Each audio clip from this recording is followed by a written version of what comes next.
ይህ በዙሪያ የምትመለከቱትና ወደ 15 ሄክታር የሚሆነውን ቦታ የሸፈነው የደን ይዞታ ከ8 ዓመት በፊት የአረንጓዴ አሻራ መርሃ ግብር ሳይጀመር እጅግ የተራቆተ የአፈር መሸርሸርና የጎርፍ አደጋ የተጋረጠበት እንዲሁም ምንም አይነት ምርት የማይሰጥ የደን ሽፋን የሌለው ገላጣ መሬት እንደነበረ የአካባቢው ነዋሪዎች ያስታውሳሉ።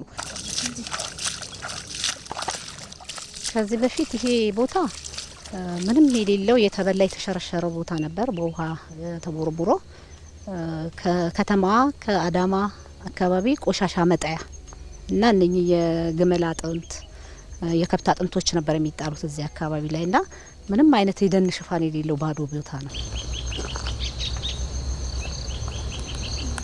ለ8 ተከታታይ ዓመታት በአረንጓዴ አሻራ አማካኝነት የተጀመረው አካባቢውን አረንጓዴ የማልበስ ስራ ደግሞ ይህን አካባቢ አሁን በሚታየው መልኩ ሙሉ በሙሉ ወደ አረንጓዴነት ቀይሮታል። አሁን ላይ በዚህ አካባቢ እንደ አጋም፣ ደሬና ግራር መሰል ያሉ ሀገር በቀል እጽዋትን ጨምሮ እንደ ሚዳቆ፣ ጥንቸል፣ ከርከሮና ሌሎችም የዱር እንስሳት አሁን በደኑ መመለስ አማካኝነት ወደ ቀድሞ ይዞታቸው እንዲመለሱ ሆኗል። በመጀመሪያ የአፈርና ውሃ ጥበቃ ስራ ነበር የተሰራበት።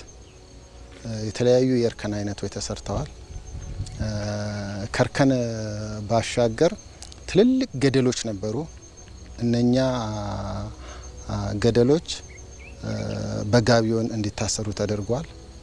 ያ ከሆነ በኋላ በስነ ህይወታዊ ስራ የተለያዩ የዛፍ ችግኞች እዚህ ውስጥ የተተከሉ ሲሆን ከዛ ባሻገር አካባቢው ከንክኪ ነጻ ስለተደረገ ምንም አይነት የእንስሳት ንክኪ የሰውም ሆነ የእንስሳት ንክኪ ላይ ነጻ ስለተደረገ በፊት የነበሩት ሀገር በቀል ዛፎችም በራሳቸው ጊዜ እየተመለሱ አሁን እንደምታዩት ሙሉ በሙሉ አፈሩም የተመለሰ መሬቱ የዳነና ሙሉ በሙሉ በደን የተሸፈነ ገጽታን ይዟል።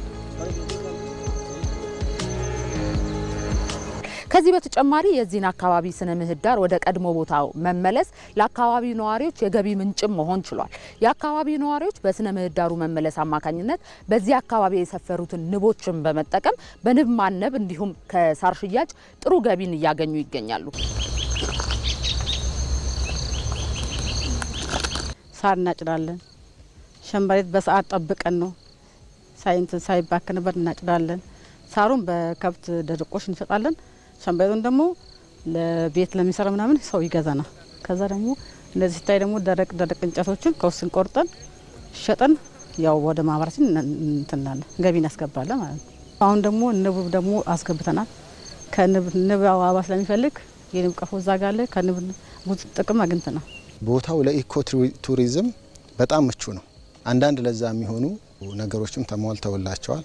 በቀጣይ ደግሞ እዚህ አካባቢ የመዝናኛ ቦታን በመመስረት ከዛ ገቢ እንዲያገኙ በቀጣይ የሚሰራ ይሆናል። እንደ ሀገር ደግሞ በዚህ የአረንጓዴ አሻራ መርሃ ግብር በሚሊዮን የሚቆጠሩ ዜጎች የስራ እድል እንዲያገኙ ከመሆኑም ባሻገር የሀገሪቱ የደን ሽፋን ከነበረበት 15% በታች ወደ 24% ከፍ እንዲልም አድርጎታል።